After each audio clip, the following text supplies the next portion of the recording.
So good afternoon friends, welcome to my channel. So ఈరోజు మనం ఏంటి అంటే ముదిగొండ చాళుక్యుల కంటిన్యూషన్ పార్ట్ చూద్దాము. ఈరోజు వచ్చేసి నిరవధ్యుడు ఎవరు అని అంటే ఇతను కొరివి శాసనం ప్రకారము రెండవ చాళుక్య భూముడి యొక్క సహాయంతో రాజు అయ్యాడనమాట. సో ఈయన కాకతీయులను తరిమేశాడు. ఎవరు అంటే నిరవధ్యుడు. ఓకేనా. ఏ శాసనం ప్రకారము అంటే ఇతను నిరవధ్యుడు అనేవాడు కొరివి శాసనం ప్రకారము ఎవరి సహాయంతో అంటే రెండవ చాళుక్య భీముని యొక్క సహాయంతో ఈయన రాజు అయ్యాడనమాట నిరవధ్యుడు.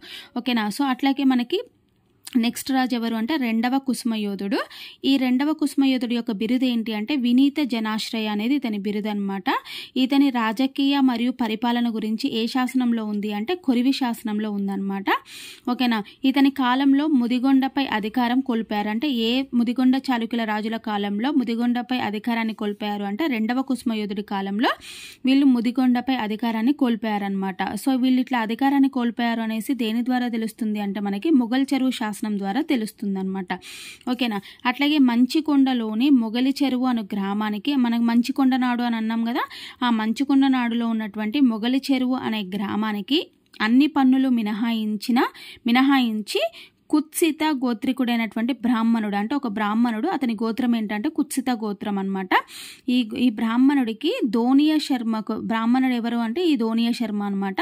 ఈ దోనియ శర్మకి ఏంటి మంచుకొండలోని మొగలి చెరువు అనే గ్రామానికి, అంటే మొగలి చెరువు అనే గ్రామాన్ని ఈ బ్రాహ్మణుడికి దానం చేశారనమాట. ఓకేనా. సో దానం చేశారు కాబట్టి ఆ గ్రామానికి, దానం చేసిన గ్రామాలకు పన్నులేవి ఉండవు కదా, కాబట్టి అన్ని పన్నులు మినహాయించి ఈ ధోని శర్మకి ఈ భూమిని, ఏ భూమిని అంటే మొగలి చెరువు అనే గ్రామాన్ని దానం చేశారనమాట. ఓకేనా. సో ఏ రోజు అని అంటే మకర సంక్రాంతి రోజున దానం చేశారనమాట. ఓకేనా. సో నెక్స్ట్ రాజు ఎవరు అంటే బొట్టు బేతరాజు. ఇతన్నే మూడవ కుసుమయోధుడు అని కూడా అంటారు. ఇతడు ఏం చేశాడంటే బొట్టు బేతరాజు రెండవ తైలపుణ్ణి ఆశ్రయించి అతడి సేనాని అయినటువంటి విరియాల ఎర్రభూపతి ద్వారా సో కాకర్త్య గుండ్యను సంహరించి కొరవిని ఆక్రమించాడంట. ఎందుకంటే కాకతీయులు ముదిగొండ చాళుక్యులను ఆక్రమించారు కాబట్టి సో బొట్టు బేతరాజు ఏం చేశాడంటే రెండవ తైలపుణ్ణి ఆశ్రయించి అతడి సేనాని అయినటువంటి విరియాల ఎర్రభూపతి ఉన్నాడు కదా, సో విరియాల ఎర్రభూపతి ఇతని భార్య కామసాని అనమాట. సో ఆ కామసాని ఈ బొట్టు బేతరాజుకి మేనత్ అవుతుందని చెప్పాం కదా. సో వాళ్ళ సహాయంతో ఏం చేశాడు అంటే ఈ కాకతీయ వంశానికి చెందినటువంటి కాకతీయ గుండ్యాన్ని సంహరించి కొరవిని ఆక్రమించాడు తిరిగి. ఎవరు? బొట్టు బేతరాజు. ఈ విషయం ఎలా తెలుస్తుంది అంటే విరియాల వారి ఎర్ర కామసానుల యొక్క గూడూరు శాసనం ద్వారా తెలుస్తుంది. సో నెక్స్ట్ వచ్చేసి ఏంటి అంటే కుసుమాదిత్యుడు లేదా నాలుగవ కుసుమయోధుడు. ఈ నాలుగవ కుసుమయోధుడు లేదా కుసుమాదిత్యు యొక్క బిరుదు ఏంటి అంటే మార్బల కేసరి అనమాట. ఇది మనకి మొన్న రీసెంట్గా టీజీపీఎస్సీ నిర్వహించినటువంటి గ్రూప్ 2 ఎగ్జామ్లో వచ్చింది బిరుదు. ఓకేనా. ఇతను బొట్టు బేతరాజు యొక్క కుమారుడు. అంటే ఈ బేతరాజు యొక్క కుమారుడే నాలుగవ కుసుమయోధుడు ఆర్ కుసుమాదిత్యుడు అనమాట. ఇతని కాలంలో ఏంటంటే గోనయ్య అనే బ్రాహ్మణుడికి మొగలి చెరువు అనే గ్రామాన్ని దానం చేశాడు ఈ నాలుగవ కుసుమయోధుడు. ఓకేనా. నెక్స్ట్ వచ్చేసి ఏంటి అంటే ఐదవ కుసుమయోధుడు. ఇతని బిరుదు ఏంటి అంటే ముత్తెనగల్ల. ఓకే. ఇది కూడా మనకి గ్రూప్ 2లో వచ్చింది. అంటే 4 అంటే 4 రాజులు 4 బిరుదులు అనేది మనకి మ్యాచ్ ద ఫాలోయింగ్ లో ఇచ్చారు. ఒకటి వచ్చేసి మార్బల కేసరి ఎవరి బిరుదు అంటే నాలుగవ కుసుమయోధుడిది. నెక్స్ట్ ఐదవ కుసుమయోధుడి యొక్క బిరుదు ఏంటి అని అంటే ముత్తెనగల్ల. ఆ ముత్తెనగల్ల అంటే మీనింగ్ ఏంటంటే ముందు చూపుతో పరిపాలన అనమాట. అట్లాగే ఈ ఐదవ కుసుమయోధుడు విద్యాలయాలను కూడా నిర్మించాడనమాట. సో ఇది ఈయన కాలంలో. నెక్స్ట్ వచ్చేసి మనకి ఏంటి అంటే ఆరవ కుసుమయోధుడు. సో ఈ ఆరవ కుసుమయోధుడు అనే అతను కాకతీయ రుద్రదేవుడికి సమకాలికుడు అనమాట. అంటే కాకతీయ వంశంలో ఉన్నటువంటి రుద్రదేవుడికి ఈ ముదిగొండ చాళుక్యులైనటువంటి ఆరవ కుసుమయోధుడు సమకాలికుడు. ఓకేనా. సో రుద్రదేవుడు రాజ్య విస్తరణ వలన కుసుమాదిత్యుడు మరియు అతని సోదరుడు నాగతిరాజు అడవుల్లోకి వెళ్ళి 12 సంవత్సరాలు అజ్ఞాతవాసం చేశారనమాట. అంటే కాకతీయ కాలంలో ఉన్నటువంటి రుద్రదేవుడు రాజ్య విస్తరణలో భాగంగా ముదిగొండ చాళుక్య రాజ్యంపై కూడా వీళ్ళు దండయాత్ర చేశారనమాట. సో వాళ్ళు ఎప్పుడైతే దండయాత్ర చేశారో ఆ సమయంలో ఈ కుసుమయోధుడు మరియు అతని సోదరుడైనటువంటి నాగతిరాజు వీళ్ళిద్దరూ ఏం చేశారు అని అంటే అడవుల్లోకి వెళ్ళి 12 సంవత్సరాలు అజ్ఞాతవాసం చేశారనమాట. తర్వాత ఎప్పుడైతే రుద్రదేవుడు మరణిస్తారో తిరిగి మళ్ళీ వీళ్ళు వచ్చేసి విసరునాడును ఆక్రమించారు అని చెప్పేసి మనకి క్రివ్వకదాన శాసనం తెలియజేస్తుంది. ఎప్పుడైతే రుద్రదేవుడు మరణిస్తాడో మళ్ళీ వీళ్ళిద్దరూ వచ్చి విసరునాడును ఆక్రమించారనమాట. సో అట్లాగే ఇతని తమ్ముడు నాగతిరాజు లేదా నాగటిరాజు కాలంలో గణపతి దేవుడు ముదిగొండ చాళుక్య రాజ్యంపై దండెత్తి వాళ్ళను ఓడించాడు. సో ఇతను మరణించాక వీళ్ళిద్దరూ తిరిగి మళ్ళా విసరనాడును ఆక్రమించారు కదా. తర్వాత రుద్రదేవుడు తర్వాత గణపతి దేవుడు ఉంటాడు కదా, గణపతి దేవుడు మళ్ళీ ముదిగొండ చాళుక్య రాజ్యంపై దండెత్తాడనమాట. దండెత్తి మళ్ళీ వీళ్ళిద్దరిని కూడా ఓడించి తరిమేశాడు అని చెప్పేసి దీనితో ముదిగొండ చాళుక్య రాజ్యం అనేది కాకతీయ సామ్రాజ్యంలో అంతర్భాగమైంది అనేసి మనకు తెలుస్తుంది అనమాట. అయితే చివరి ముదిగొండ చాళుక్యులు తమ రాజ్యాన్ని పోగొట్టుకొని వేంగికి వెళ్ళి కొన్నాళ్ళు అక్కడే జీవించి మరణించారని చెప్పేసి సో దీనితో ముదిగొండ చాళుక్య వంశం అంతరించింది అని చెప్పేసి మనకు తెలుస్తుంది అనమాట. నెక్స్ట్ లాస్ట్ రాజు ఎవరు అంటే నాగతి రాజు. సో నాగతి రాజు అనేవాడు ఎవరు అని అంటే చివరి రాజు అనమాట. దేన్ని బట్టి మనకు తెలుస్తుంది అంటే క్రివ్వక శాసనాన్ని బట్టి, క్రివ్వక దాన శాసనం ఉంది కదా, ఆ శాసనం ప్రకారము నాగతి రాజు ఎవరు అని అంటే చిట్ట చివరి రాజు ముదిగొండ చాళుక్యుల్లో. సో మరి ఇతని బిరుదు ఏంటి అంటే వివేక నారాయణ అనమాట. ఇది కూడా టీజీపీఎస్సీ గ్రూప్ 2లో అదే చెప్పాను కదా 4 రాజులు మరియు వాళ్ళ బిరుదులు అనేవి మల్టిపుల్ చాయిస్లో ఇచ్చారని. అందులో ఒకటి బిరుదు వచ్చేసి వివేకనారాయణ నాగతి రాజుది. ఇతను ఎవరు అని అంటే కాకతీయ రాజు మహాదేవుడికి సమకాలికుడు. ఓకేనా. సో ఇక్కడ ఏంటి 6వ కుసుమయోధుడు వచ్చేసి కాకతీయ రుద్రదేవుడికి సమకాలికుడు అయితే నాగతి రాజు వచ్చేసి కాకతీయ మహాదేవుడికి సమకాలికుడు అనమాట. సో మహాదేవుడు మరణించిన తర్వాత నాగతి రాజు కాకతీయ రాజ్యంపై దండెత్తాడు. అదే సమయంలో గణపతి దేవుడు సేనాని అయినటువంటి రేచర్ల రుద్రుడు ఈ నాగతి రాజుని తెలంగాణ నుంచి తరిమివేశాడనమాట. ఓకేనా.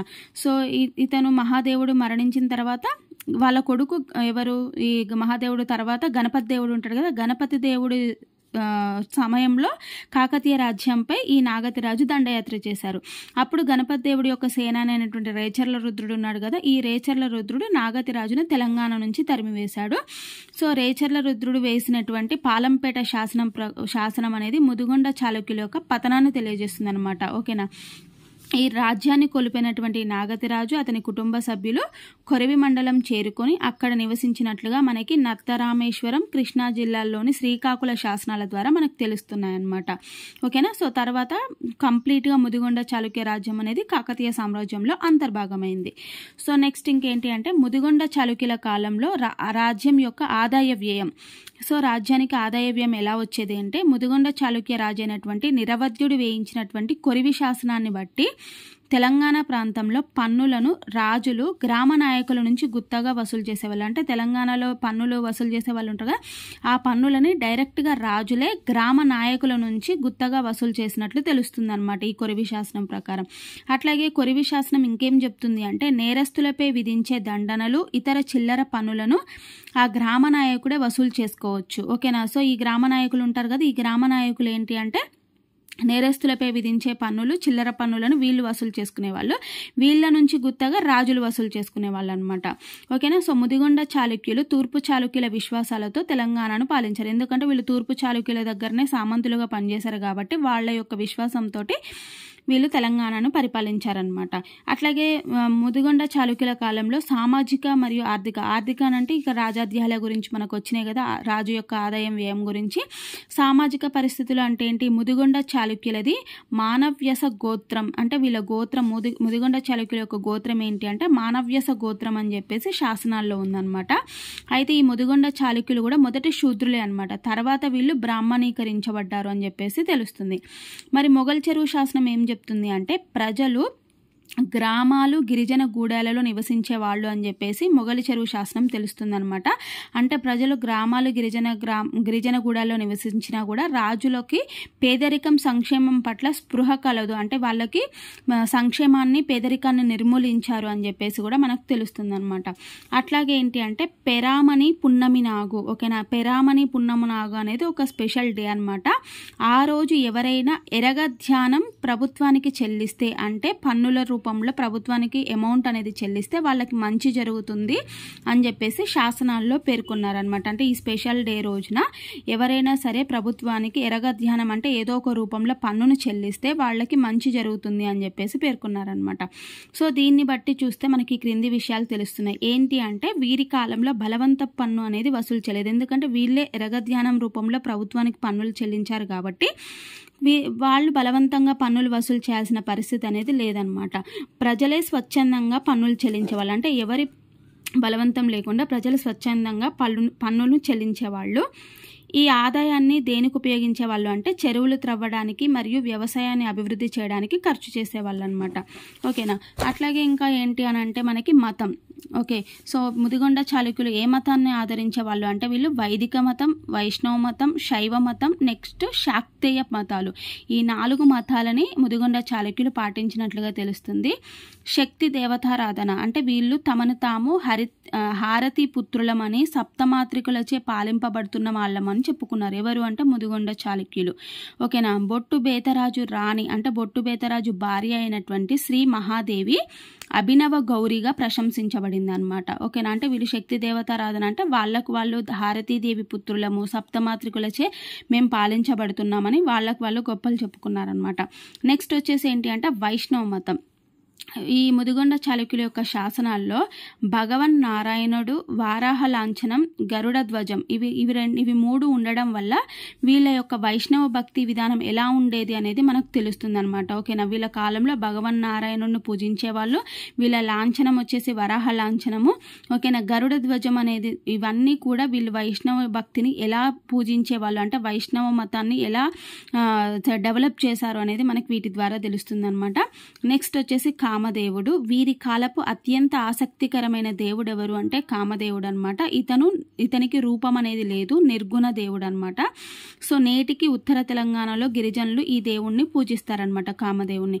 అట్లాగే పండుగలు. వీరి ముదిగొండ చాళుక్యుల కాలంలో పండుగలు ఏంటి అంటే మకర సంక్రాంతి. ఈ పండుగ రోజు దానాలు చేస్తే మంచి జరుగుతుంది అని చెప్పేసి వీరి నమ్మకం. ఇందాక చెప్పాం కదా పెరామని పున్నమి. సో ప్రభుత్వానికి స్వచ్ఛందంగా పన్నులు చెల్లించడం ద్వారా పుణ్యము, ప్రజా సంక్షేమము కలుగుతుందని చెప్పేసి వీళ్ళు నమ్మడం జరిగిందనమాట. గౌరీ పండుగ అంటే ఏంటంటే ఈ పండుగనే నేటి బతుకమ్మ పండుగ అని కూడా అంటారనమాట. ఓకేనా. సో ఇది నెక్స్ట్ వచ్చేసి ఏంటి అంటే ముదిగొండ చాళుక్యుల్లో నెక్స్ట్ మనకి ఏంటి సైన్య నిర్వహణ విధానం, న్యాయ నిర్వహణ విధానము, ఆర్థిక పరిపాలన ఇవన్నీ ఉన్నాయి కదా. ఇవన్నీ మనం వేములవాడ చాళుక్య విధానంలో చదువుకున్నాం కదా, అవే వీటికి కూడా వర్తిస్తాయి అనమాట. ఎందుకంటే చాళుక్యులందరికీ కూడా అంటే వేములవాడ చాళుక్యులు, ముదిగొండ చాళుక్యులు, బాదామి చాళుక్యులు, పశ్చిమ చాళుక్యులు, కళ్యాణి చాళుక్యులందరికీ కూడా ఒకటే న్యాయ విధానం, ఒకటే అదేమంటారు స్థానిక పరిపాలన ఎలా ఉండేది. ఓకేనా. సో రాజ్యాధికారం ఎలా ఉండేది.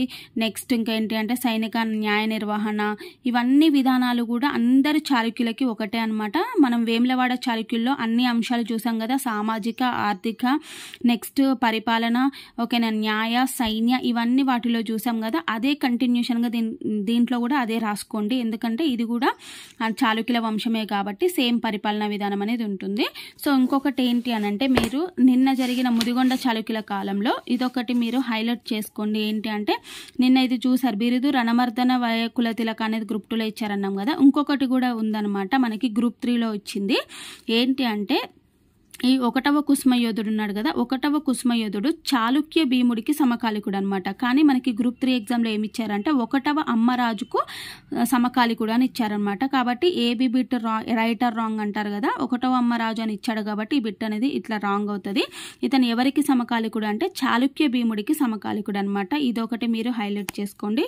నెక్స్ట్ ఇంకోటి ఏంటి అంటే నిన్న జరిగిన దాంట్లోనే ఇక్కడ రణమర్దుడు చేశారు కదా, ఇక్కడ ఇంకొకటి చూడండి. ఇక్కడ సో గ్రూప్ 3లో అడిగింది ఈ రెండు కూడా. ఏంటి అంటే ముదిగొండ చాళుక్యులు కొరివిసీమలోని తూర్పు ప్రాంతాన్ని పరిపాలించారు అని చెప్పేసి మనకి ఏబిసిడి బిట్ లాగా ఇచ్చారనమాట. ఏబి కరెక్టా, బీసీ కరెక్టా అలా. సో కాబట్టి ఏమని ఇచ్చారంటే ముదిగొండ చాళుక్యులు కొరివిసీమలోని తూర్పు ప్రాంతాన్ని పరిపాలించారు అని ఇచ్చారు. సో ఇది రైట్ అవుతుంది. ఇంకొకటి ఏంటంటే తూర్పు ప్రాంతాన్ని మచిలీపట్నం అని పిలిచేవాళ్ళు అని చెప్పేసి ఎగ్జామ్లో ఇచ్చారు. కాదు, మంచుకొండ నాడుగా పిలిచేవాళ్ళు. కొరివిసీమలో ఉన్నటువంటి తూర్పు ప్రాంతాన్ని ఏమని పిలుస్తారంటే మంచుకొండ నాడుగా పిలుస్తారు. ఇది గ్రూప్ 3లో ఇచ్చారు, ఇది గ్రూప్ 3లో ఇచ్చారు. ఇవి రెండు నేను నిన్న హైలైట్ చేయలేదు. సో ఇప్పుడు మీరు చేసుకోండి. ఓకేనా. సో మీరు చదివేటప్పుడు మీకు అప్పుడు ఈజీ అవుతుంది అనమాట. అదొకటి. నెక్స్ట్ ఇదనమాట చాళుక్య భీముడికి సమకాలికుడు అయితే ఎగ్జామ్లో 1వ అమ్మరాజుకు అని చెప్పేసి ఇచ్చాడనమాట. సో ఓకేనా. ఇది ముదిగొండ చాళుక్యులు. సో దీనితో ముదిగొండ చాళుక్యుల లెసన్ అనేది అయిపోయింది. సో నెక్స్ట్ మనం కాకతీయులు స్టార్ట్ చేద్దాము. మీకు అర్థమైంది కదా. సో రాజకీయ, సైనిక, పరిపాలనా విధానము, ఓకేనా, న్యాయ విధానం ఇవన్నీ కూడా వేములవాడ చాళుక్యుల కాలంలో ఏదైతే ఉందో సో దీనికి కూడా అవే ఉంటాయన్నమాట. అందరూ చాళుక్యులకి అదే అనమాట. ఓకేనా. సో అదే దీంట్లో కూడా మీరు నోట్ చేసుకోండి, లేదంటే మళ్ళీ అక్కడ చదువుకోండి సరిపోతుంది. ఓకేనా. సో ఇది ఈరోజు క్లాస్ అనేది. సో ఎలా ఉంది అనేది మీరు ఒక లైక్, కామెంట్ ద్వారా నాకు తెలియజేయండి. ఓకేనా. So thank you very much.